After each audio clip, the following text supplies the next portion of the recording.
நாம் தியானிக்க போகிற வார்த்தையினுடைய தலைப்பு என்னவென்றால், நல் உணர்வோடு ஜீவித்தால் ஆசீர்வாதங்கள் உண்டு, ஆரோக்கியங்கள் உண்டு, தேவனுடைய சுதந்திரம் நமக்கு உண்டு. நல் உணர்வு எல்லாவற்றிலையும் ரெண்டா எடுத்துக்கல. நல்ல உணர்வு, கெட்ட உணர்வு. நல்ல ஆரோக்கியம், கெட்ட ஆரோக்கியம். நல்ல தண்ணி, உப்பு தண்ணி. ஒரே ஊற்றுக்கண்ணிலிருந்து ரெண்டு விதமான தண்ணீர் என்ன செய்யாது, சுரக்க. ஒன்று அந்த தண்ணி நன்றாக இருக்கும், அல்ல விட்டால் அந்த தண்ணி ஒன்றுக்கும் என்ன செய்யாது, உதவாது. ஆனால் ஆவிக்குரியவர்களாகிய நம்முடைய வாழ்க்கையில் நாம் இருநாக்குடையவர்களாய் இருக்கக்கூடாது. ஒரே ஒரு உணர்வு. என்ன உணர்வு என்றால், இயேசு என்னோடு கூட இருக்கிறார், அவருடைய கண்ணுக்கு மறைவாக நான் எங்கேயும் போக முடியாததுனால அந்த ஏசப்பா இருக்கிற இடத்துல என்னை கொண்டு போய் வைப்பார் என்கிற உணர்வு இருந்தால் தேவ ராஜ்யத்தை நிச்சயமாய் அடைய முடியும். அல்லேலூயா. என் இருதயம் அந்த தேவனுடைய வார்த்தையை தியானிக்கிறது. தேவனுடைய வார்த்தை என்ன செய்கிறது, தியானிக்கிறது. அந்த உணர்வை கொடுப்பவர் இரட்சகராகிய இயேசு கிறிஸ்து. நல் உணர்வு, நல்ல வார்த்தை, நல்ல அபிஷேகம். ரட்சிக்கப்பட்டோம், ஞானஸ்நானம் எடுத்துட்டோம், அபிஷேகம் பெற்றுட்டோம்னா நாம் நல்லவர்களாகவே என்ன செய்ய வேண்டும், இருக்க வேண்டும். நல்ல நிலத்தில் விதைக்கப்பட்டதன விதை 30, 60, 100 என்ன செய்தது. அப்ப அந்த விதையை குறித்து பாருங்க. முள்ளுள்ள இடத்தில் விதைக்கப்பட்டிருக்கிறது, கற்பாறை நிலங்களில் விதைக்கப்பட்டிருக்கிறது, பலி அருகே விதைக்கப்பட்டிருக்கிறது, நல்ல நிலத்தில் விதைக்கப்பட்டிருக்கிறது. அப்போ இயேசு நமக்கு கொடுக்கிற விதையாகிய வசனம் நம் இருதயம் நன்றாயிருந்தால் அந்த இருதயத்தில் விழுந்து 30, 60, 100 பலன் கொடுக்க கர்த்தர் உதவி செய்வார். அல்லேலூயா. 2 வசனத்தை கூட வாசியுங்கள். ஒன்று சங்கீதம் 49:3 யோபு 32:8 நீங்கள் வாசிக்கும் போது, என் வாய் ஞானத்தை பேசும், என் வாய் ஞானத்தை போதிக்கும், என் இருதயம் உணர்வை தியானிக்கும். என் வாய் ஞானத்தை என்ன செய்யும், பேசும், என் இருதயம் உணர்வை என்ன செய்யும், தியானிக்கும். என் இருதயம் உணர்வை தியானிக்கும். என்ன உணர்வு சொல்லுங்களா? என்ன உணர்வு? என் இருதயம். என் இருதயம் வேதத்தில் சொல்லப்பட்டிருக்கிறது. கர்த்தருடைய வேதத்தில் பிரியமாய் இருந்து இரவும் பகலும் வேதத்தை தியானிக்கிற மனுஷன். அப்போ தியானம் என்பது ஒரு உணர்வை கொடுக்கிறது. வேதத்தை தியானிக்க தியானிக்க கெட்ட உணர்வுகள் எல்லாம் நம்மளை விட்டு மாறி நல்ல உணர்வுள்ளவர்களாய் மாற்றுகிறது. சிலர் சொல்கிறதான ஒரு வார்த்தையை நான் கேட்டுக்கிறேன். ஏதாவது பிரச்சனைன்னு அவங்க சொல்லுவாங்க, கெட்ட ஜாதி பிடிச்ச பையன். கேட்டிருக்கீங்களா நீங்க? அந்த வார்த்தை நம்முடைய வாழ்க்கையில வரக்கூடாது. அந்த வார்த்தை யாருடைய வாழ்க்கையில் வரக்கூடாது, நம்முடைய வாழ்க்கையில் என்ன செய்யக்கூடாது, வரக்கூடாது. ஏன்னா நமக்கு ஆண்டவர் நல்ல உணர்வை கொடுத்திருக்கிறார். நல் உணர்வு. அங்கே சொல்லப்படும், என் வாய் ஞானத்தை பேசும், என் இருதயம் என்ன உணர்வு. அங்கேதான் பாயிண்ட் இருக்கு. என் இருதயம் எதை தியானிக்கும்? தேவன் தரும் வசனத்தை நாம் தியானிக்க வேண்டும். அப்போ நாம் நல்லவர்களாய் மாறிவிடலாம். நல்லவர்களாய் மாறுவதற்கு தேவனுடைய வசனத்தை நாம் என்ன செய்ய வேண்டும், தியானிக்க வேண்டும். பாருங்களா, அதை யார் தருகிறார் என்று யோபின் புஸ்தகத்தில் எலிகு சொல்கிறார். பெரியவர்களை பார்த்து, 3, 4 பெரியவர்களை பார்த்து, யோபை பார்த்து, யோபினுடைய சிநேகிதர்கள் 3 பேரையும் பார்த்து ஒரு வாலிபன் சொல்கிறதான ஒரு வார்த்தை அங்கே இருக்கிறது. 32ஆம் அதிகாரம் 8வது வசனம். ஆனாலும் மனுஷரில் ஒரு ஆவி உண்டு, மனுஷரில் ஒரு ஆவி உண்டு, சர்வ வல்லவருடைய சுவாசமே அவர்களை உணர்வுள்ளவர்களாக்கும். அப்போ நமக்குள்ள என்ன சுவாசம் இருக்கணும்? சொல்லுங்களா? சர்வ வல்லவருடைய சுவாசம் நம்ம என்ன செய்யுமா? நமக்கு ஒரு நல்ல உணர்வு வரணும்னா இயேசுவின் சுவாசம் நம்மில் இருக்க வேண்டும்.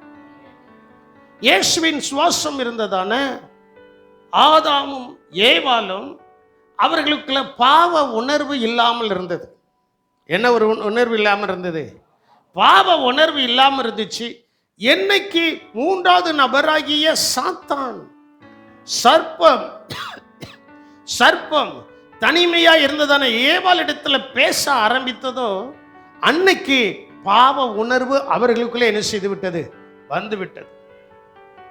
அருமையான சகோதரா, அருமையான சகோதரி, அருமையான வாலிப பிள்ளைகளே, நீங்க தனிமையா இருக்கும்போது உங்களிடத்தில் யாராவது பேச வந்தால் நீங்க உங்களை பாதுகாத்துக் கொள்வது அவசியமாய் இருக்கிறது. அல்லேலூயா, அல்லேலூயா. பாதுகாத்துக் கொள்வது அவசியமாய் இருக்கிறது. நான் எப்பொழுதுமே சொல்லுவேன், உங்க கையில பாவம் செய்வதற்குரிய உணர்வுக்குரியதான பொருள் உங்க கையில இருக்கு. பாவம் செய்வதற்கு, பாவத்தை பார்ப்பதற்குரியதான உணர்வுகளை தூண்டுகிறதான காரியம் உங்க கையில என்ன செய்கிறது? இருக்கு. நான் சொல்வேன், அந்த உணர்வுகளை தூண்டுகிறதான அந்த பொருளை கீழே வைத்துவிட்டு இந்த வேதத்தை உங்க கையில எடுத்தா நல் உணர்வு உங்களுடைய இருதயத்தை பரிசுத்தமாக்கும். நல் உணர்வு உங்கள் இருதயத்தை என்ன செய்யும்? பரிசுத்தமாக்கும். பரிசுத்தத்தின் மேல பரிசுத்தம். வேதம் அப்படித்தான் சொல்கிறது. பரிசுத்தத்தின் மேல் பரிசுத்தம் அடைந்தால்தான் தேவராஜ்யத்திற்கு என்ன செய்ய முடியும்? போக முடியும். பரிசுத்தத்தின் மேல பரிசுத்தம். நன்றாக என்னை கவனிக்க வேண்டும். பரிசுத்தத்தின் மேல என்னது? பரிசுத்தம். இன்னைக்கு நம்ம பரிசுத்தமா இருக்கிறோம், நாளைக்கு எப்படி இருப்போன்னு தெரியாது. காலையில் எழும்பின உடனே ஆண்டவரே என்னை பரிசுத்தமாய் காத்துக்கொள்ளுன்னா அவர் பரிசுத்தமாய் காத்துக்கொள்வார். அல்லேலூயா, அல்லேலூயா. அப்போ பாருங்க, சர்வ வல்லவருடைய சுவாசமே அவர்களை உணர்வுள்ளவர்களாய் என்ன செய்கிறது? ஆக்குகிறது. ஒரு வாலிபன் சொல்லுகிறார். 31ஆம் அதிகாரம் வரைக்கும் அவனுடைய சிநேகிதர்கள், நண்பர்கள், யோபு எல்லாம் பேசினதான வார்த்தைகள். 32ஆம் அதிகாரத்துல அந்த வாலிபன் எலிகு என்கிறதான வாலிபன் என்ன செய்கிறார்? பேச ஆரம்பிக்கிறார். அப்போ பெரியவர்களுக்கு கூட உணர்வை உண்டாக்குவதற்கு ஆண்டவர் ஒரு சிறு பிள்ளையை பயன்படுத்தலாம்.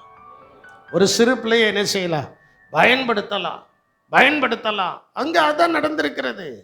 ஆனாலும் மனுஷரில் ஒரு ஆவி உண்டு, சர்வ வல்லவருடைய சுவாசமே அவர்களை என்ன செய்யும்? ஆண்டவர் நம்மளோடு கூட பேசிட்டே இருக்கிறார். சில நேரங்களில் அவருக்கு செவி கொடுக்கிறோம், சில நேரங்களில் செவி கொடுக்க மாட்டோம். செவி கொடுக்கும்போது நம்முடைய சூழ்நிலைமை எல்லாம் மாறுது. செவி கொடுக்காத நேரத்தில் நம்முடைய சூழ்நிலைமை அப்படியே என்ன செய்யுது? இருக்கு. அப்படியே என்ன செய்யுது? இருக்கு. நீங்க நல்லா ஜெபிக்கிறீங்களா? நல்ல வேதம் வாசிக்கிறீர்களா?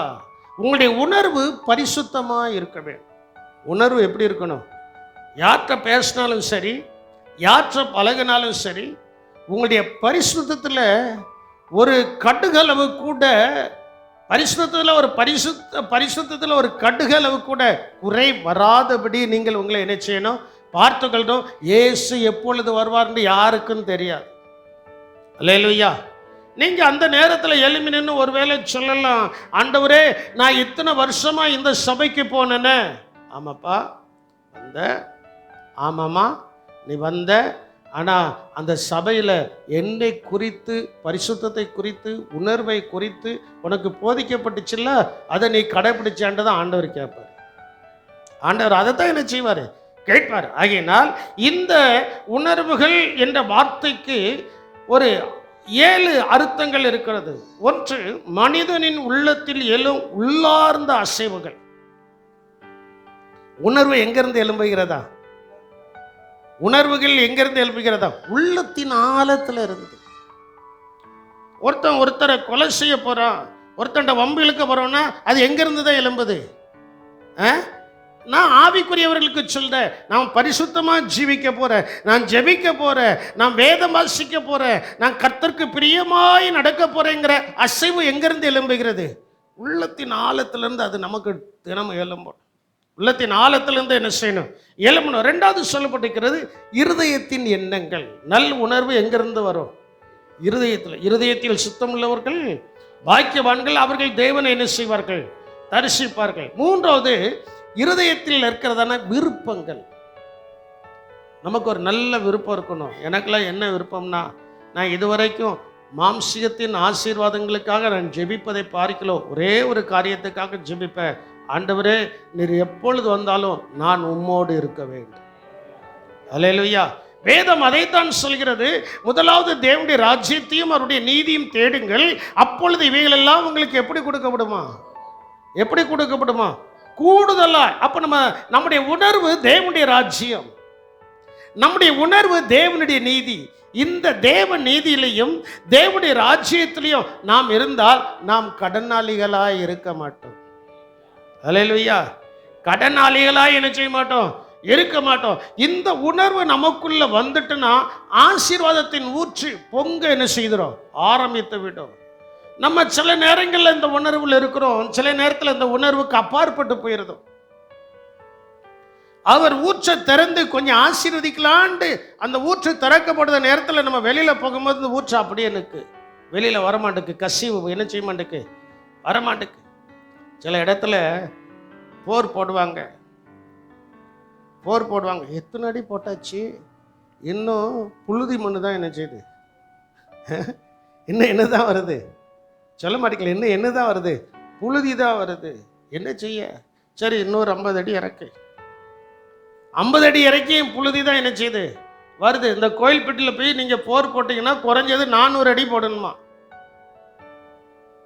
குறைஞ்சது எத்தனை அடி போடணும்?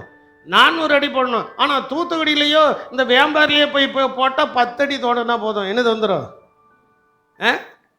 தண்ணீர் என்ன செஞ்சிடும்? வந்துடும். விளாத்தி குளத்தில் ஒரு 30-35 அடி போட்டால் தண்ணி என்ன செஞ்சிடும்? வந்துடும். அப்போ இடத்துக்கு இடம் வித்தியாசப்படுது உலகம். ஆனால் வேத வசனம் ஒரு காலத்திலும் வித்தியாசப்படாது. அது என்னைக்கும் ஒன்றே ஒன்று தான். வானமும் பூமியும் ஒளிந்து போம், என் வார்த்தைகளோ ஒளிந்து போவதில்லை. அந்த அந்த வேத வசனத்தில் இருக்கிறதான ஒரு எழுத்தாய்களோ அந்த எழுத்தின் உறுப்பாய்களோ அழிந்து போகாது. அவைகள் எல்லாம் என்ன செய்யும்? நிறைவேறும். அவைகள் எல்லாம் என்ன செய்யும்? நிறைவேறும் என்று மத்தேயு 5ஆம் அதிகாரம் 19வது வசனத்திலே சொல்லப்பட்டிருக்கிறது. அப்போ விருப்பங்கள். 4வது மனநிலைகள் அல்லட்ட ஆவிக்குரிய பதில்கள். உணர்வுகள் என்பது, நான் ஆவிக்குரிய ஜீவியத்தில் பேசுகிறேன், மாம்சிகத்தில் எனக்கு பேச தெரியாது. மாம்சிகத்தினுடைய காரியங்கள் எனக்கு பேச தெரியாது. ரெட்டத்தனையா எனக்கு பேச தெரியாது. நான் ஒரு நாள் ஒருத்தர்கிட்ட பேசிட்டு இருக்கும்போது அவங்ககிட்ட சொன்னேன், நமக்கு இப்படி இந்த ஆட்களுக்கு தகுந்தாப்புல பேச தெரியலையே, அதையும் நீங்கள் கொஞ்சம் படிச்சுக்கிடணும். எனக்கு அது வேண்டான்ட்டேன். ஆமாம், சொன்ன ஆட்கள்லாம் இங்கே இருக்கிறாங்க. அவங்கள மாதிரி நம்மளுக்கு பேச தெரியலையே, நம்மளை ஆண்டவர் இப்படி தான் வச்சிருக்கிறாரு, கடைசி வரைக்கும் இப்படியே இருந்து பரிசுத்தமாக ஜீவித்து தேவனுடைய ராஜ்யத்துக்கு என்ன செய்யணும்? போக வேண்டும். ஆளுகளுக்கு தகுந்தாப்புல பேசிக்கிட்டு அவங்களின் நரகத்தில் தள்ளி ஐடியா கொடுத்த நானும் சேர்ந்து நரகத்துக்கு போகவா? அதுக்கு ஆண்டவர் என்ன இந்த இடத்துல வச்சிருக்கிறாரு? நானும் பரலோகத்துக்கு போகணும், நீங்களும் பரலோகத்துக்கு வர வேண்டும். அல்லேலூயா சொல்ல மாட்டீங்களே? ஆமாம், நீங்கள் வேணா போங்க பாஸ்டர், நாங்கள் அப்புறம் பார்த்துக்கிட்டோம். அப்புறம் பார்த்துக்கிட்டோம்னா கீழே தான் போகணும். என் கூட வந்தீங்கன்னா பரலோகத்துக்கு போயிடலாம். இல்லை, ஒருத்தர் தான் அல்லேலூயா சொல்றாரு, 2 பேர் தான் அல்லேலூயா, மீதியா அல்லேலூயா சொல்ல மாட்டேங்கன்னா எங்களுக்கு இருக்கிற பாறை உங்களுக்கு என்ன பாஸ்டர் தெரியும்? அதான் ஆண்டவர் சொல்லிட்டு, வருத்தப்பட்டு பாரம் சுமக்கிறவர்களே நீங்கள் எல்லாரும் ஏன்டா என்ன செய்யுங்க வாங்க, நான் உங்களுக்கு என்ன செய்வேன். இன்னும் பாரத்தை நம்மளே வச்சுட்டு இருந்தா அந்த உணர்வுகள் நம்மை திசையை மாற்ற வைத்து விடும். அப்படிதான் ஏவாளுடைய திசையை என்ன செஞ்சுட்டு மாற்ற வச்சுட்டு ஒண்ணுமே செய்ய முடியல. அவங்களுக்கு ஒரு காரியத்தை சொல்றேன், நல் உணர்வு உங்களுடைய குடும்பத்தையும் உங்களுடைய சபையையும் உங்களுடைய தனிப்பட்ட ஜீவியத்தையும் நாளுக்கு நாள் கட்டி எழுப்பும். நாளுக்கு நாள் என்ன செய்யும்? கட்டி எழுப்பும். கட்டி எழுப்புவது தான் தேவனுடைய வேலை. அவர்களை உடைப்பது தேவனுடைய வேலை அல்ல. அவர்களை என்ன செய்யும்? கட்டி என்ன செய்யும்? எழுப்பும். நாளுக்கு நாள் எழுப்பிக்கிட்டே இருக்கும். அப்போஸ்தலர் தீர்க்கதரிசிகள் என்பவர்களுடைய அஸ்திபாரத்தின் மேல் நாம் இணைந்து என்ன செய்யப்படுகிறோம்? கட்டப்படுகிறோம். அதுக்கு கிறிஸ்து தாமே மூளைக்கல்லாய் என்ன செய்கிறார்?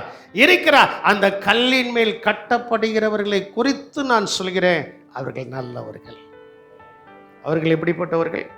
நல்ல ஒரு காலத்தில் நம்ம ஆகாதவர்களாக தான் இருந்தோம். நாமளாம் ஆகாத ஆளு தான், ஆகாதவர்களாக தான் இருந்தோம். ஆகாமல் இருந்த என்னை ஆண்டவர் ரட்சித்து அவரோட உடன்படிக்கை பண்ண வைத்து அவருடைய அபிஷேகத்தை கொடுத்து விசுவாசியாய் வைத்து, அந்த விசுவாசியாய் இருக்கும்போதே ஊழியக்காரனாய் அழைத்து இன்னைக்கு இந்த விளாத்தி குலத்தில் கொண்டு வந்து என்ன செய்திருக்கிறாரு? வைத்திருக்கிறார். அல்லேலூயா. அதே போலதான் நீங்களும் நல் உணர்வு ஜென்ம குணங்களை மாற்றும், மாம்சிக கிரியைகளை மாற்றும், ஆவிக்குரிய எண்ணத்தை கொடுக்கும்.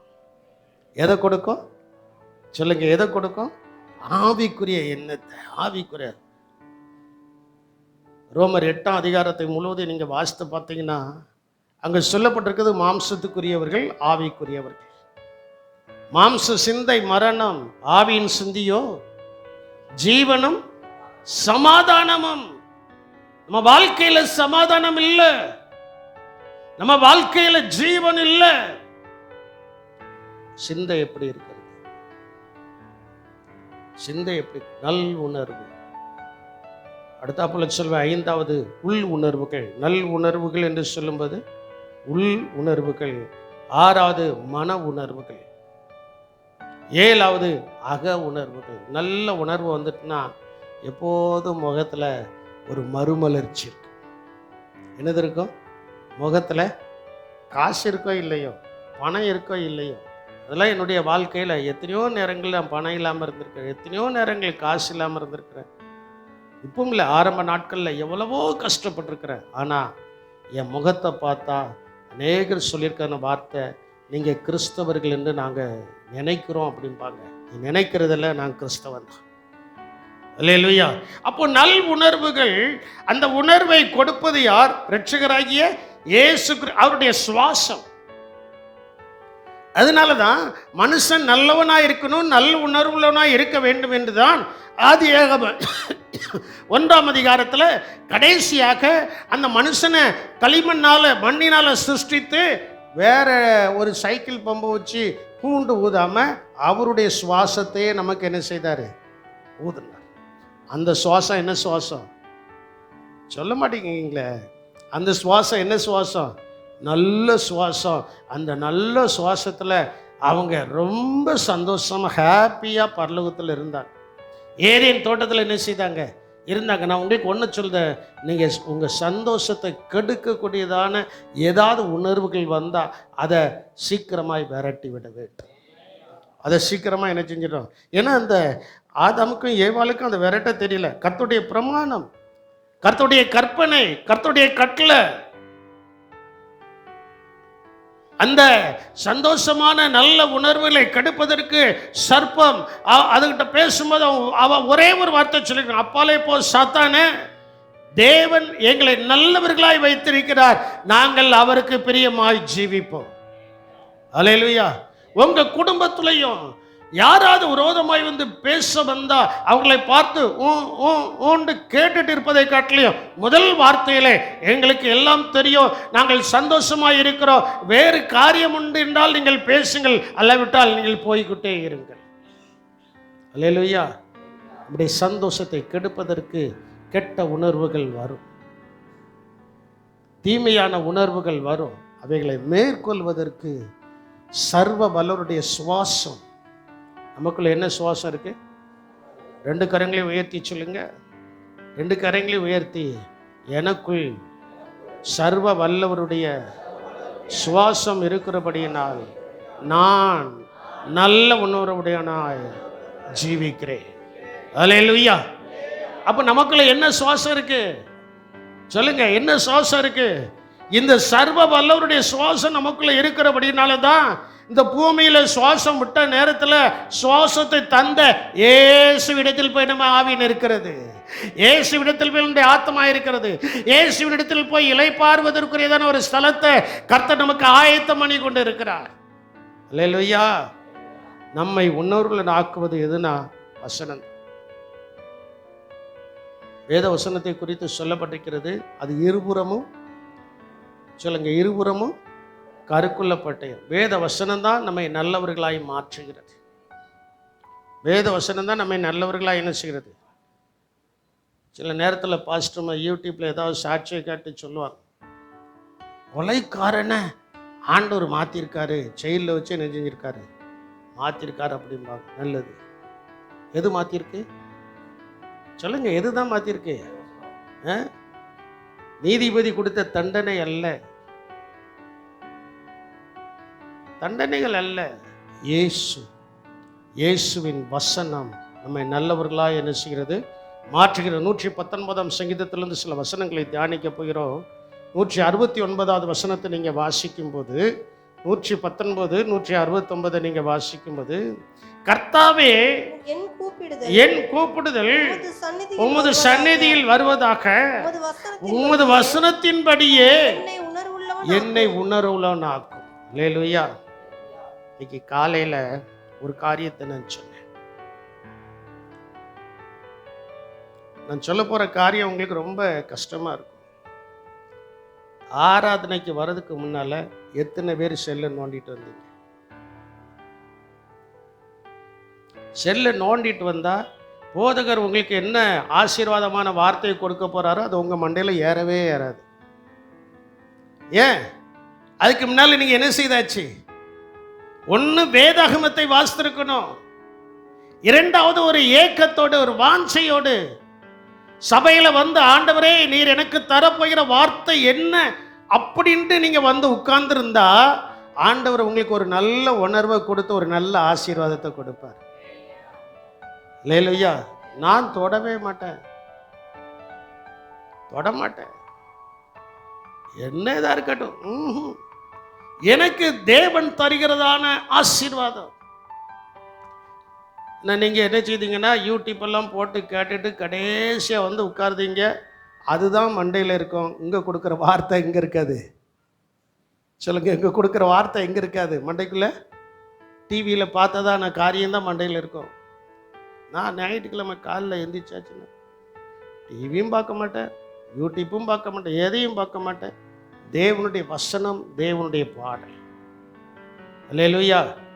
6 நாளில் நம்ம என்ன வேணாலும் செய்யலாம். 7வது நாளில் நாம் ஆண்டவருக்கு கொடுக்கிற முக்கியத்துவம் தான் நல் உணர்வுகளை கர்த்தர் நமக்கு தந்து நல்லவர்களாய் மாற்றுகிறது. அல்லேலூயா. எவ்வளவு அவசரமா இருக்கட்டும், என்ன காரியமா இருக்கட்டும், நமக்கு ஒரு நல் உணர்வு எதுல வருது? வேத வசனத்தின்படி. வேத வசனத்தினாலே நமக்கு நல்ல உணர்வை கர்த்தர் என்ன செய்கிறார்? தருகிறார். இன்னும் கொஞ்சம் ஆழமாய் சொல்ல வேண்டும் என்றால், தேவன் நமக்கு எப்படிப்பட்ட உணர்வுள்ள இருதயத்தை தந்திருக்கிறார் என்றால், சாலமோன் ராஜாவிடத்தில் கர்த்தர் சொல்கிறார், நீ என் வார்த்தையின்படி, உமது வார்த்தையின்படி செய்தேன், ஞானமும் உணர்வும் உள்ள இருதயத்தை தந்தேன்.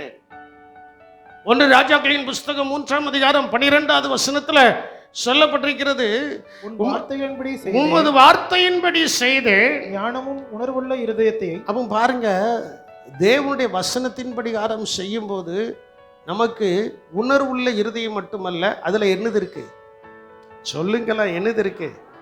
ஞானத்துல குறைவா இருந்தா நீ வேத வசனத்தின் படிகாரம் வாழ ஆரம்பிச்சாச்சுன்னா, வேதத்தின் படிகாரம் ஜீவிக்க ஆரம்பிச்சாச்சுன்னா, அந்த ஞானம் யாரு கொடுக்குறா சொல்லுங்க? யாரு கொடுக்குறா?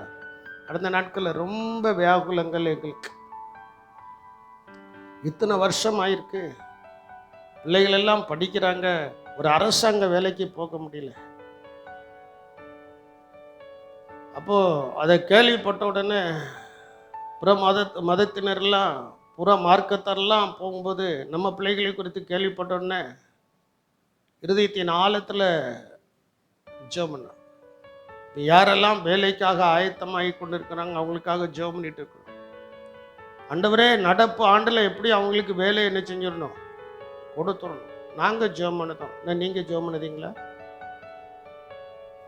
கொஞ்சம் நல்லா யோசித்து பாருங்க. நடப்பு ஆண்டில் கர்த்தாவே நீர் எப்படி ஆயிலும், ஏன்னா உங்களுடைய வசனத்தின் படிகாரம் அவர்கள் செய்கிறபடியினால அந்த இருதயத்தில் யார் ஞானத்தை கொடுக்கிறாரு? சாலமன் எங்கேயாவது போய் ஞானத்துக்காக படித்தானா? இல்லை, ஆண்டோடைய சமூகத்தில் காத்திருந்தான். பின்னாட்களை விட்டதில்லைங்க. அந்த வசனத்துல சொல்லப்பட்டிருக்கிறது, உமது வார்த்தையின்படி செய்தேன், ஞானமும் உணர்வுள்ள இருதயத்தை உனக்கு தந்தேன், ஞானமும் உணர்வும் உள்ள இருதயத்தை உனக்கு தந்தேன். இதிலே உனக்கு சரியானவன் உனக்கு முன் இருந்ததும் இல்லை, இதற்கு சரியானவன் உனக்கு முன் இருந்ததும் இல்லை, உனக்கு சரியானவன் உனக்கு பின் எழும்போதும் இல்லை. ஆண்டவர் கொடுக்கிற ஞானத்தை பாருங்க. நல்ல உணர்வு நம்முடைய வாழ்க்கையில செயல்பட ஆரம்பிச்சுட்டுனா கர்த்தர் கொடுக்கிற ஞானத்தை பாருங்க. நல்லா நீங்க யோசித்து பாருங்க. நான் அந்த வசனத்தை மறுபடி வாசித்தேன். சாலமோனுடைய நாட்கள்ல ஆசீர்வாதங்கள் தங்குவதற்கு பின் நாட்கள் விட்டு தள்ளுங்க, நல்லா இருந்ததை எடுத்துக்கிடுங்க. ஆசீர்வாதங்கள் தங்குவதற்கு காரணம் என்ன? அவன் இருதயத்துல கர்த்தர் எதை கொடுத்தாரா? உணர்வை கொடுத்தாரு. அந்த உணர்வோடு சேர்த்து எதையும் கொடுத்தாரு? ஞானத்தை கொடுத்தாரு. ஞானத்தை என்ன செய்தார்? கொடுத்தார். இன்னைக்கு பாட்டு போட்டோம்னா ஈவால்ட் ஒரு ஆப் அனுப்பியிருந்தான். அதில் வசனம் எல்லாம் அதிலே வந்துடும். முன்னாடி நான் தள்ளிக்கிட்டே இருப்பேன், இன்னைக்கு தள்ளுறது தெரிஞ்சிச்சா? தெரியல. ரொம்ப நாள் அவன்கிட்ட சொல்லிட்டு இருந்தேன். அவன் என்ன செய்தானே தெரியாது, நேற்றுக்கு நைட்டில் அனுப்பிட்டான். அப்போ அதை நான் கற்றுக்கிடணும். போடுவதற்கு நான் என்ன செய்யணும்? கற்றுக்கிடணும். ஒரே நிமிஷத்தில் கற்றுக்கிட்டேன். ஒரே நிமிஷத்தில் அவ்வளோ பாட்டையும் ஏற்றிட்டு காலில் பண்ண வந்தோடனே இந்த இதில் இருக்குடா அப்படின்னு. எவ்வளவு வயசுகள் கடந்து போனாலும் நல் உணர்வு நமக்குள் இருக்கும் என்றால் அந்த இருதயத்தில் அதன் காலத்தின் ஞானத்தை கர்த்தர் தருவார். அல்லேலூயா. அதன் காலத்தினுடைய ஞானத்தை கர்த்தர் என்ன செய்வார்? அது இந்த வசனம் எனக்கு ரொம்ப பிடிச்சிருந்தது. என்னன்னா, ஞானமும் உணர்வும் உள்ள இருதயத்தை உனக்கு தந்தேன். அதுக்கு முன்னால் அவர் சொல்றாரு, உமது வார்த்தையின்படி. இன்னைக்கு நீங்க செய்தீங்களா? ஆண்டவர் சும்மா ஞானத்தை கொடுக்கல. அந்த ஞானத்தை பெற்றுக்கொள்வதற்கு அங்க ஒரு கண்டிஷன். சாலமோன் ராஜா சொல்றாரு, உமது வார்த்தையின்படி நான் என்ன செய்தேன். நம்ம வாழ்க்கையில் அடிக்கடி ஆண்டவர்கிட்ட சொல்லணும், ஆண்டவரே நீர் எனக்கு கொடுத்த வார்த்தையின்படி நான் செய்தேன்னு சொல்லணும். அப்போதான் ஞானம் என்ன செய்யும்? வரும். சொல்லணும், ஆண்டவரே நீர் எனக்கு கொடுத்த ஊழியத்தை செய்து ஐஸ்வர்யத்தையும் மகிமையையும் உனக்கு என்ன செய்து தந்தே. அப்போ பாருங்க, 2 கரங்களை உயர்த்துங்க. நான் சொல்லணும், இயேசுவே உம்முடைய சுவாசம் என்னில் நல்ல உணர்வுகளை தந்தபடியால் நான் கேளாத ஐஸ்வர்யத்தையும் மகிமையையும் எனக்கு நீங்க தாங்கப்பா. எனக்கு நீங்க தாங்கப்பா.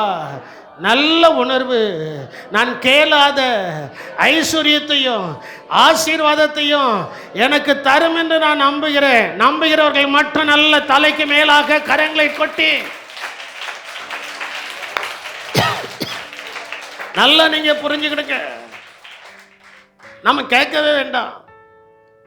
வசனத்தின் படிகாரம் வாழ்ந்தா போதும், மீதி எல்லாம் தானா வரும். அல்லேலூயா. வசனத்தின் படிகாரம் சாத்தான் நம்மளை வாழ விட மாட்டான், நல்லவர்களாய் இருக்க விட மாட்டான். நாம் நல்லவர்களாய் இருக்கும்போது, நல் உணர்வோடு கூட வாழும்போது, நம்ம கேளாத பாஸ்டர், எங்க வாழ்க்கையில் ஐஸ்வர்யமும் வரல, ஆசீர்வாதமும் வரல, மகிமையும் வரலையே, அவங்களுக்கு சொல்லுதே, ஆண்டுடைய வார்த்தையின் படிகாரம் செய்து நல் உணர்வு உங்களுடைய இருதயத்தை ஞானத்தினால் நிரப்பும் என்றால் நீங்கள் கேளாத சகல ஆசீர்வாதமும் இந்நாட்களில் உங்களுக்கு வந்து இறங்க தான் போகுது. அப்படி இறங்கும்போது என்ன நடக்கும்னா, உன் நாட்களில் இருக்கிற ராஜாக்களில் ஒருவனும் உனக்கு சரியானவன் இருப்பது.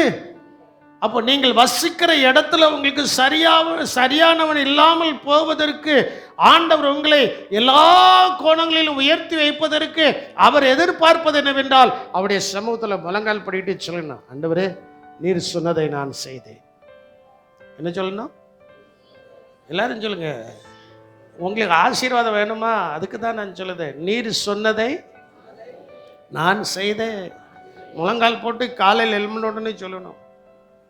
நான் சில நேரங்களில் சொல்லியிருக்கிறேன், எப்போதும் நான் சொல்லலை, ஆனால் இன்னையிலேருந்து சொல்ல ஆரம்பிச்சிட்டேன். ஆண்டவரே, நீர் சொன்னதை செய்தேன், நீர் சொன்னதை என்ன செய்தேன், நீர் சொன்னதை செய்தேன், என்னை நீர் பார்த்துக்கிடும். அவ்வளோதான். என்னை நீர் என்ன செஞ்சுக்கிடும், பார்த்துக்கிடும். ஒரு எஜமான்ட்ட ஒருத்தன் வேலை பார்க்குறான், அவன் சொன்னதை மட்டும்தான் செய்தான்.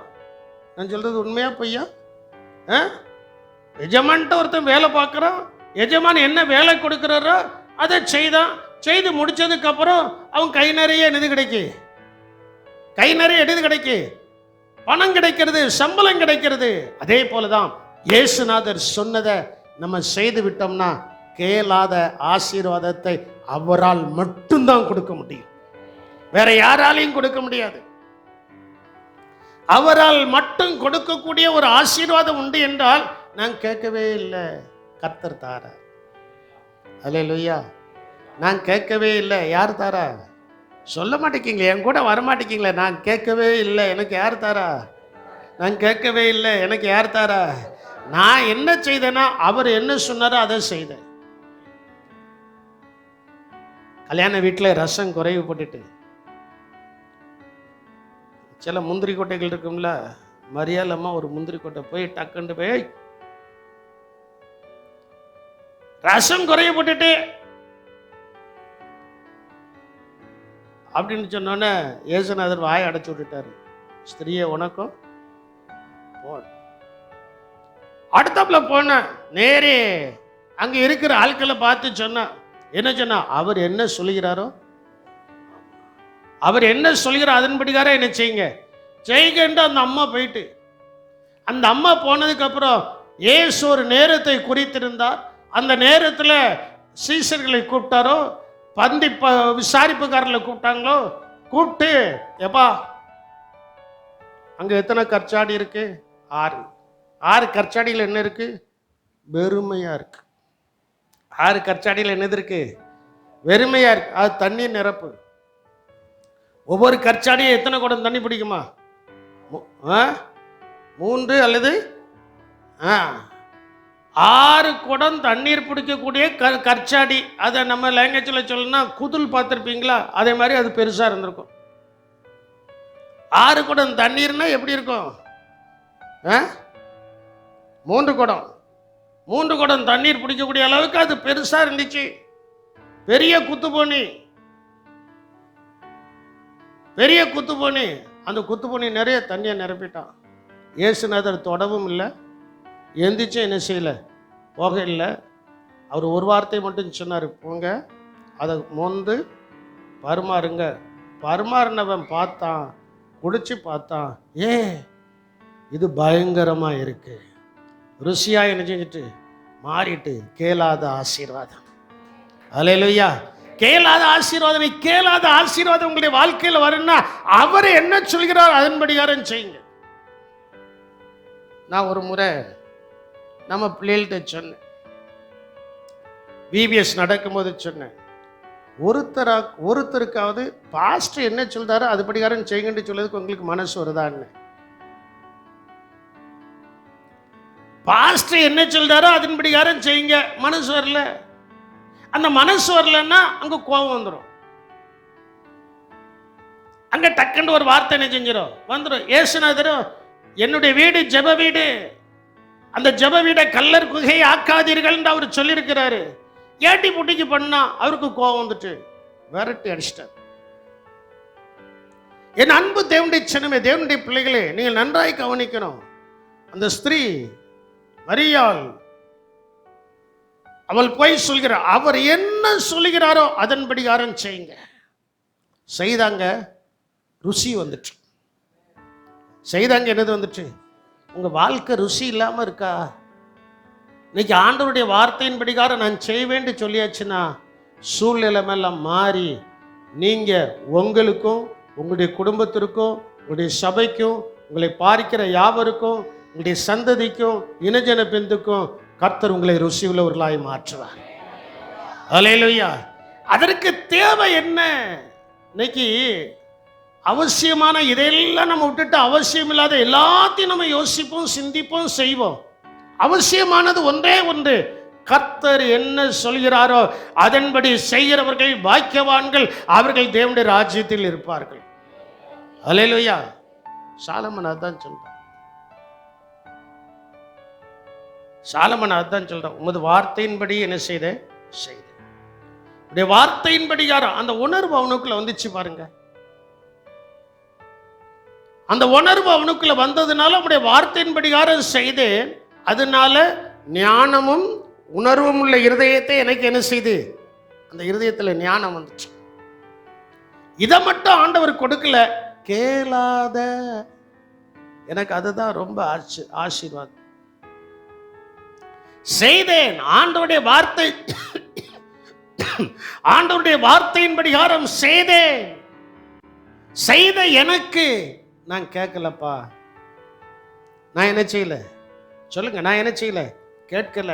கேளாத ஐஸ்வர்யத்தை, ஏன்னா ஆண்டவருக்கு தெரிஞ்சிட்டு இவன் நல்லவனா மாறிட்டான், ஜெபிக்கிறான், வேதத்தை வாசிக்கிறான், என்னுடைய ஆலயத்தை கட்டுதான், ஆலயத்துக்காக சகலத்தையும் செய்தாங்கிறத கர்த்தர் பார்த்த உடனே, அந்த சிந்தனை வந்த உடனே, அவர் தீமையை பார்க்காத சுத்தக்கண்ணன் அல்லவா, பின்னாட்களில் இவன் மேலே வர்றது தீமை அவர் நினச்சி பார்க்கல, இவனா தீமையில் போய் என்ன செஞ்சிட்டான், விழுந்துட்டான். ஆண்டவர் ஏற்கனவே பிரமாணங்களை சொல்லியிருக்காருல்ல, அந்த பிரமாணங்களின்படி யாரும் அவன் என்ன செஞ்சிருக்கணும், செய்திருக்கணும். நாளைக்கு உங்களுக்கு சொல்றேன், நீங்க கேளாத ஐஸ்வர்யமும் கனமும் உங்களுக்கு வரணும் அப்படின்னா, உங்க வீட்டில் ஆஸ்தியும் ஐஸ்வர்யமும் இருக்க வேண்டும் என்றால், இன்னைக்கு நான் உங்களுக்கு ஒரு வார்த்தையை சொல்றேன், ஆண்டவரே நீர் என்ன சொல்கிறீரோ அதை செய்ய நான் ஆயத்தமாக இருக்கிறேன். அவ்வளவுதான். That is fully submit yourself. முழுவதுமாக அவருடைய பாதத்தில் சரணடைந்து விட்டால், சரணடைந்த நம்மை கர்த்தர் தூக்கி நிலை நிறுத்துவார். அல்லேலூயா. அவ்வளவுதான். சரண் அடைஞ்சிச்சோம் அப்படின்னா அவர் நம்மளை தூக்கி என்ன செய்வாரு, நிலை நிறுத்துவாரு. சரண் அடையல அப்படின்னா விட்டுட்டே இருப்பார். இங்க சாலமன் அதைத்தான் செய்த, ஆண்டவரே நீர் என்ன சொல்லுகிறீரோ அதை நான் செய்தேன் என்று சொன்னதுக்கு அப்புறம்தான் இந்த ஆசீர்வாதத்தை கர்த்தர் கொடுக்கிறார். இந்த ஆசீர்வாதத்தை கர்த்தர் என்ன செய்கிறாரு, கொடுக்கிறார். ரெண்டாவது, அங்க மரியாள் போய் சொல்றார், அவர் என்ன சொல்கிறாரோ அதன்படி யாரும் செய்யுங்க. வேத வசனம் என்ன சொல்கிறதோ அதன்படி யாரும் செய்யும் போது, அதான் உங்கள்கிட்ட சொன்ன, நல் உணர்வு உங்களுக்கு ஆரோக்கியத்தை உண்டு பண்ணும். அல்லேலூயா. நல்ல உணர்வு, கெட்ட உணர்வே வரக்கூடாது, கெட்ட சிந்தையே வரக்கூடாது. உங்களுக்கு எனக்கு இருக்கக்கூடிய ஒரே ஒரு சிந்தை கிறிஸ்துவின் சிந்தையே இருக்க வேண்டும். அல்லேலூயா. அந்த கிறிஸ்துவின் சிந்தை நமக்குள்ள வந்துட்டுனா, நம்ம எப்படி உருவாக வேண்டுமோ அப்படி உருவாக்கி ஆண்டவர் நம்முடைய கண்களுக்கு முன்பு எல்லா ஆசீர்வாதத்தையும் தந்து நடத்துவார். அல்லேலூயா. அதற்கு நமக்கு தேவை, ஆண்டவரே நீர் என்ன சொல்கிறீர். சாமுவேலை ஆண்டவர் கூப்பிட்டாரு. ஆண்டவர் கூப்பிட்டாரு, சாமுவேலே சாமுவேலேன்னாரு. சின்ன பையன், ஒன்றும் தெரியல. எந்திரிச்சு ஏலி இடத்துல போய் கேட்டா, ஐயா என்னைய கூப்பிட்டீங்களா?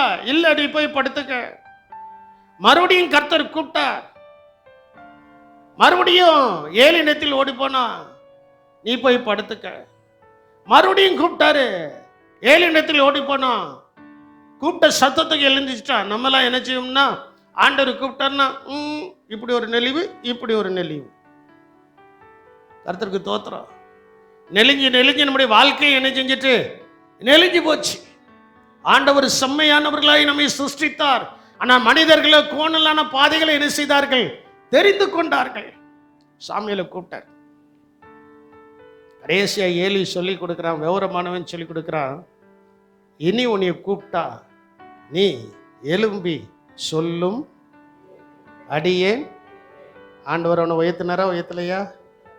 சொல்லுங்க, உயர்த்தினாரா உயர்த்தலையா? உங்க உயர்வுக்கு தான் நான் சொல்லுதேன், உன்னுடைய உயர்வுக்கு தான் சொல்லுதேன். எந்திரிச்சதும் காலில் எந்திரிச்சதும், ஆண்டவரே இன்னைக்கு நான் என்ன செய்யணும் சொல்லும். அடியேன் என்ன செய்கிறேன்? கேட்கிறேன். சொல்லும் அடியேன் கேட்கிறேன். ஒன்று ஆண்டவர் எல்லாத்தையும் சொல்லி அவனை தீர்க்கதரிசன வரத்தினால நிரப்பி தான் முதல் பேர்சபா வரைக்கும் சாமுவேல் தீர்க்கதரிசி தான் என்பதை கர்த்தர் என்ன செய்தார்? சாமுவேலா பறைசாற்றல, சாமுவேலா வால் போஸ்ட் அடிச்சு ஒட்டல, சாமுவேலா யூடியூப்ல போடல, ஒன்றும் செய்யல. அவன் சொல்லும் அடியேன் கேட்கிறேன் என்று சொன்ன வார்த்தைக்கு வந்த ஒரு பெரிய உயர்வு. அதே போல இன்னைக்கு நமக்கு தேவை, ஆண்டவரே நீர் சொல்லும் அடியேன் நினைச்சுகிற நல்ல உணர்வு கேளாத ஆசீர்வாதத்தை கொடுக்கும். நல்ல உணர்வு கேளாத ஞானத்தை கொடுக்கும். நல்ல உணர்வு கேளாத ருசியை கொடுக்கும். நல்ல உணர்வு கேளாத உயர்வை கொடுக்கும். நல்லா நீங்க புரிஞ்சுக்கிடுங்க. சாமுவேலுக்குள்ள நல்ல உணர்வு இருந்துச்சு. கர்த்தர் எழுப்புதாரு. எழும்பின உடனே அவன் சொல்கிறான், ஆண்டவரே கர்த்தாவே, ஆண்டவர் என்று சொல்ல கர்த்தாவே என்று தானே இருக்கு. கர்த்தாவே சொல்லும் அடியேன் நினைச்சுக்கிற கேட்கிறேன். ஆண்டவர் சொன்னாரு, அவன் கேட்டான், கர்த்தர் அவனை உயர்த்தினார். அதே போல இன்னைக்கு நான் உங்களுக்கு சொல்லுதேன், உங்களுக்கு ஒரு நல்ல உயர்வு இருக்கும்னா 4 ஆசீர்வாதங்கள் எழுதி வச்சுக்கிடுங்க. எழுதி வச்சுடுங்க. 4 ஆசீர்வாதங்கள். 1, உங்களுடைய நல் உணர்வு தேவன் சொன்னதை செய்யும்போது கேளாத ஆசீர்வாதத்தை தரும். நீங்க கேட்கல, நானும் கேட்கல. யோசேப்பு எந்த விதத்திலையும் அவன் படித்தவன் அல்ல, சிறைவாசி. அவன் கேளாத ஆசீர்வாதத்தை கர்த்தர் அவனுக்கு என்ன செய்தார்? கொடுத்தார். எஸ்தர் ராஜாத்தி, அவள் அனாத, தாயின் தகப்பனும் மற்றவள். ஆனால் மொர்தெகாய் என்ன சொல்லியிருந்தார் அதை மட்டும் செய்தார். உயர்வு தானா என்ன செய்தது? வந்தது.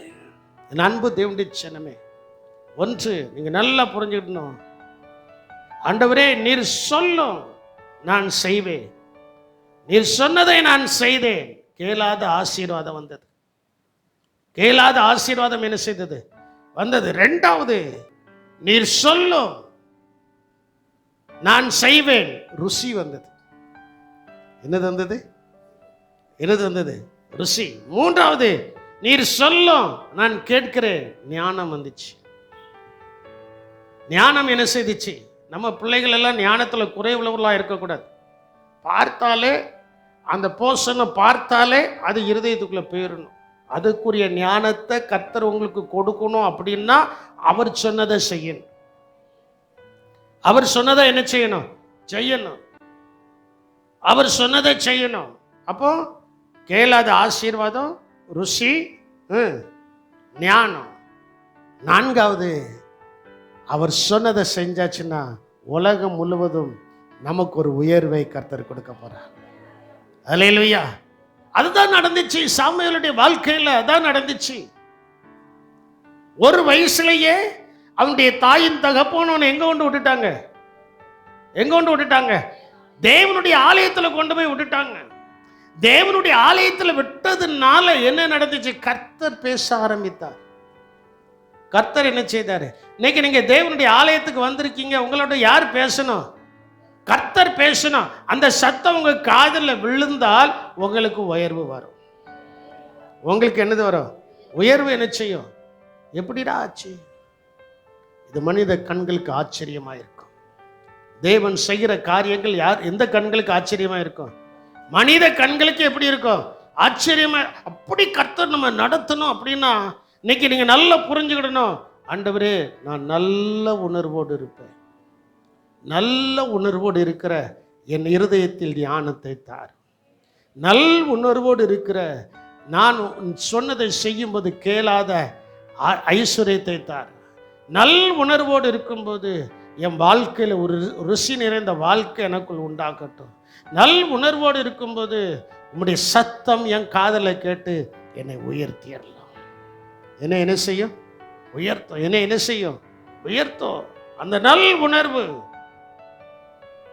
இந்த வார்த்தை கிடைத்தவுடனே எனக்கு இந்த வார்த்தையின்படிகாரம் செய்தேன், அதனால கேளாத ஆசீர்வாதங்கள் வருது. அவர் என்ன சொன்னார் அதன்படி செய்யுங்கள். ருசி வாழ்க்கை என்ன செஞ்சுட்டு மாறிட்டு, தண்ணீர் திராட்சை ரசமா மாறிட்டு, உங்ககிட்ட ஒண்ணுமே இல்லை, நத்திங். இத்தனை லட்சம் நான் என்ன செய்ய முடியும் அப்படின்னு நீங்க யோசிக்கலாம். அந்த லட்சத்துக்கு அதிபதி தான் நீங்களும் நானும் ஆராதிக்கிற இயேசு கிறிஸ்து. அல்லேலூயா. அந்த லட்சங்களுக்கு கோடிகளுக்கு அதிபதி தான் யாரு? நீங்களும் நானும் ஆராதிக்கிற ரட்சகராகிய இயேசு கிறிஸ்து. அவர் அவைகள் எல்லாம் தருவதற்கு ஆயத்தமா இருக்கிறாரு. ஒன்றை எதிர்பார்க்கிறார், அது எதுவென்றால் அவர் சொன்னபடிகாரம் செய்ய வேண்டும். அவர் சொன்னபடியாரம் என்ன செய்யணும்? அவர் சொல்லிட்டாரு, நான் செஞ்சிட்டேன் அப்படின்னா அதுக்கப்புறம் உயர்வு தான். அதுக்கப்புறம் என்னதுதான் உயர்வு. அப்படி என்றால் அந்த நல் உணர்வு ஞானத்தினால் நம்முடைய இருதயத்தை நிரப்புகிறது. நல் உணர்வு கேளாத ஆசீர்வாதத்தை கொண்டு வருகிறது. நல் உணர்வு வாழ்க்கையை மாற்றி ருசியாய் மாற்றுகிறது. நல் உணர்வு உயர்வை கொடுக்கிறது. ஏன் முழங்கால் பண்ணிடுவோமா? ஆண்டவருடைய சமூகத்தில், தேவ சமூகத்தில் முழங்கால் படியிட்டு, ஆண்டவரே எனக்கு வேதத்தின்படிகாரம் சர்வ வல்லவருடைய சுவாசமே நம்மை உணர்வுள்ளவர்களாக்கும். அந்த சுவாசம் எனக்குள்ளே இருக்கட்டும் கர்த்தாவே. அந்த சுவாசம் எனக்குள்ளே இருக்கிறபடியினாலே ஒரு வார்த்தையின்படிகாரம் நாம் செய்யும்போது ஞானத்தினால் என்னை நிரப்பி, நம்முடைய வார்த்தையின்படிகாரம் நான் செய்யும்போது, நம்முடைய வார்த்தையின்படிகாரம் நான் செய்யும்போது நான் கேளாத ஐஸ்வர்யத்தை நீர் எனக்கு தந்து, நம்முடைய வார்த்தையின்படிகாரம் நான் செய்யும்போது எல்லாருக்கு முன்பு என் வாழ்க்கை எப்படியோ இருந்துச்சு, அந்த கண்களுக்கு முன்பு என் வாழ்க்கை, என் குடும்பம், என் தனிப்பட்ட ஜீவியம் ருசி உள்ளவர்களாய் தித்திப்பாய் மாறுவதற்கு நீர் உதவி செய்கிறீர். உடைய வார்த்தையின்படிகாரம் நான் கேட்கும்போது என்னை உலகம் முழுவதும் உயர்ந்த பாதையில், என் குடும்பத்தை, என் பிள்ளைகளை, என்னுடைய சபையில் இருக்கிற பிள்ளைகளை உயர்வான பாதையில் நீர் நடத்தப்படுகிறேன். இவைகளை நினைக்கும் போது இன்னும் அதிகமாய் தாழ்மையாய் நீர் என்ன சொல்கிறீரோ அதை நான் செய்ய ஆயத்தமாய் இருக்கிறேன், அதை நான் செய்வேன் என்று சொல்கிறவர்கள் மட்டும் ஒரே ஒரு நிமிடம் 2 கரங்களை உயர்த்தி உங்களை அர்ப்பணியுங்கள். ஆண்டவருடைய சமூகத்தில் அர்ப்பணிங்க. தம்பி, தங்கச்சி, என் அன்பு பிள்ளையே, நீர் உயர்வான பாதையில் இருக்க வேண்டும். நீ கேளாத சகல நன்மைகள் உன்னுடைய வாழ்க்கையில் வந்து நிரம்ப வேண்டும்.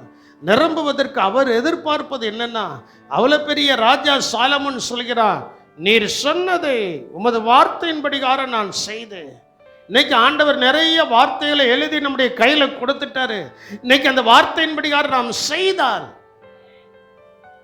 அந்த வார்த்தையின்படிகாரம் நாம் செய்யும் போது ஞானம் நம்முடைய இருதயத்தை ஆளுகை செய்கிறது. அந்த வார்த்தையின்படிகாரம் செய்யும் போது கேளாத ஐஸ்வர்யம் நம்மை ஆளுகை செய்கிறது. அந்த வார்த்தையின்படிகாரம் செய்யும் போது நம்முடைய வாழ்க்கை இனிப்புள்ளவைகளை மாறுகிறது. நம்முடைய வார்த்தையின் அப்படி செய்யும் போது உலகம் முழுவதும் ஒரு தேவனுடைய மனுஷன் இருக்கிறான் என்கிறதான பெயர் சொல்லப்படுகிறது. இப்படிப்பட்ட ஆசீர்வாதங்கள் எனக்கு வேணும்னு சொல்றவங்க மட்டும் நல்ல 2 கரங்களை உயர்த்தி, கையெல்லாம் தட்ட வேண்டாம், 2 கரங்களை உயர்த்தி சத்தத்தை உயர்த்தி, ஆண்டவரே நீர் என்ன சொல்கிறீரோ, உடைய வேதம் என்ன சொல்கிறதோ அதன்படிகாரம் நான் செய்ய ஆயத்தம், நான் செய்வேன். ஆயத்தம்லாம் வேண்டாம், அதை நான் செய்வேன் என்று நீங்க நல்ல அறிக்கை பண்ண வேண்டும்.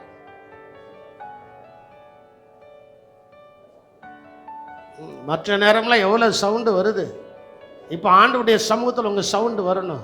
அந்த சத்தம் உயர உயர உயர உயர உங்களுடைய நல்லவர்களாய் மாற்றுவதற்குரியதான ஆசீர்வாதத்தின் ஊற்று உங்களுடைய சமூகத்தில், தேவனுடைய சமூகத்திலிருந்து உங்கள் இருதயத்தை நிரப்புகிறது. தேவ சமூகத்தில் உங்கள் இருதயத்தை நிரப்புகிறது. அந்த இருதயம் தேவனுடைய வார்த்தைகளினால் நிரப்பப்படும் போது ஞானம் உண்டாகிறது, கேளாத ஐஸ்வர்யம் உண்டாகிறது, வாழ்க்கை இனிப்பாய் மாறுகிறது, உயர்வு வருகிறது. இந்த நாளை உள்ளடக்கித்தான் தேவனாகிய கர்த்தர் இந்த நல் உணர்வுகளை நமக்குள்ளே வைத்திருக்கிறார். ஆண்டவரே, கெட்ட சிந்தை எனக்கு வேண்டாம், நல்ல உணர்வோடு கூட தேவனுடைய வார்த்தையை நான் அங்கீகரிக்கும் போது இந்த ஆசீர்வாதங்கள் எல்லாம் என் வாழ்க்கையில் வந்து இறங்கட்டும் என்று சொல்லி